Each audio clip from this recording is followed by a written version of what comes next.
Monsieur le Président, Monsieur le Doyen, Monsieur le Président de l'Université Mohamed V Rabat, Monsieur le Vice-président d'affaires académiques, Monsieur le Doyen de la Faculté des sciences de l'éducation, Monsieur le Président de l'Association internationale pour la recherche en didactique du français, Mesdames les conférencières, Messieurs les conférenciers,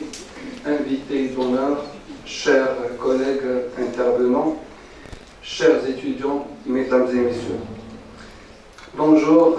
et merci beaucoup d'avoir répondu à notre appel et à notre invitation.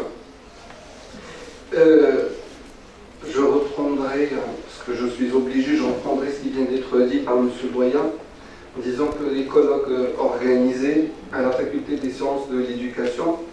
avec le soutien précieux de l'Université Mohamed V à Rabat, en le nom de son président, professeur Rachid, que je ne cesse de remercier. Donc, ces colloques ne cessent de faire valoir l'exigence, vous l'auriez entendu tout à l'heure, avec donc les projets de la création d'un centre de formation en pédagogie en didactique, donc de faire valoir l'exigence d'élargir le champ de la didactique, de la recherche en didactique, des disciplines en général et des langues en particulier. Nous sommes particulièrement satisfaits du soutien de M. Christophe Rambaud après une épreuve dure, il faut le dire, donc président de l'AIRDF, et des encouragements de M. Ahmed Rachid, président de l'Université Mohamed V de Rabat, et de M. le Doyen pour l'initiation et la réalisation de ce colloque international, unique, il faut le dire, en songeant à l'échelle nationale, sans pour autant oublier la création de la revue didactique au pluriel et discipline au pluriel, éditée par la Faculté des sciences de l'éducation et qui vient d'être hébergée par le Centre national de la recherche scientifique et technique. Je vous en félicite, nous nous en félicitons, Monsieur le Président, Monsieur le Doyen, pour ces œuvres scientifiques.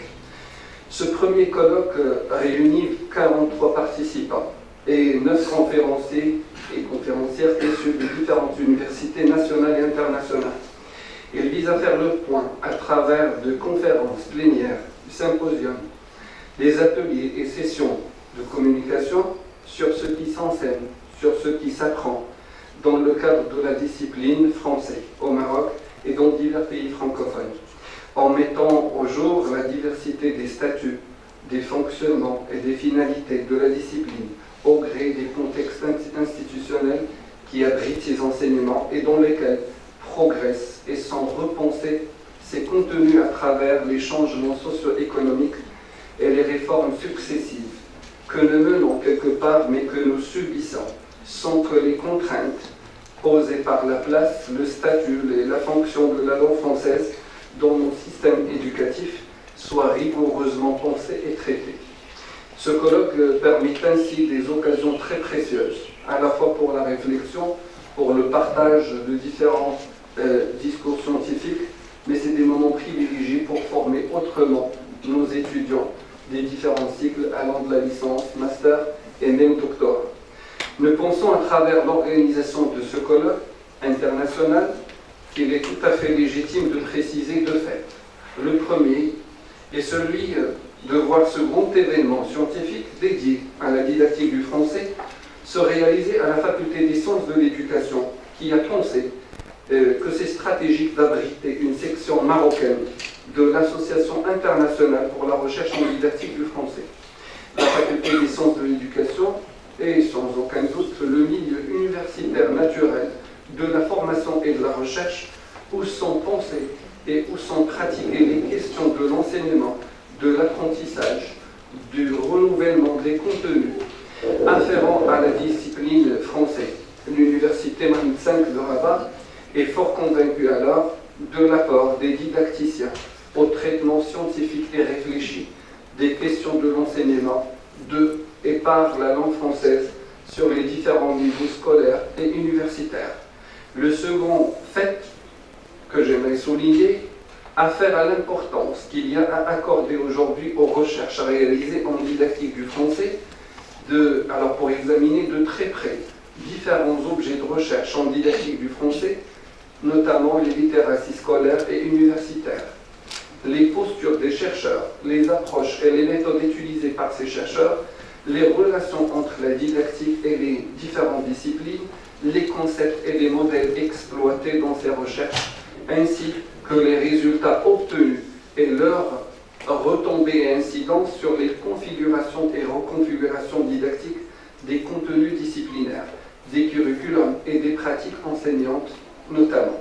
Il y a là, à partir de ces deux faits, des pistes fécondes de recherche qui interpellent aussi bien la communauté des chercheurs, les enseignants que nous sommes, qui soumettent leurs actions à la réflexion et à la réflexivité, comme le diraient beaucoup de chercheurs qui sont parmi nous, et les étudiants surtout encore, qui ont choisi le tournant de la didactique du français pour atteindre l'idéal didactique, deux points, l'efficacité de l'enseignement et celle de l'apprentissage. Permettez-moi de renouveler mes remerciements à toutes les instances et à toutes les personnes qui ont donné corps et âme à ce colloque qui se déroule dans un cadre à la fois convivial et prestigieux. Nous avons l'intention, entre autres choses, d'axer cette édition, cependant peut-être il est légitime d'interroger pendant d'autres sessions, d'autres questions, d'autres problématiques, peut-être donc qui seront formulées à l'issue de ce colloque. Je remercierai encore une fois toutes les personnes, donc monsieur le secrétaire général, tous les membres du comité d'organisation, les étudiants qui se sont impliqués dans cet événement, et donc je souhaite à tout le monde de très bonnes journées de réflexion et de production. Bon courage et bonne chance à tout le monde. Merci beaucoup.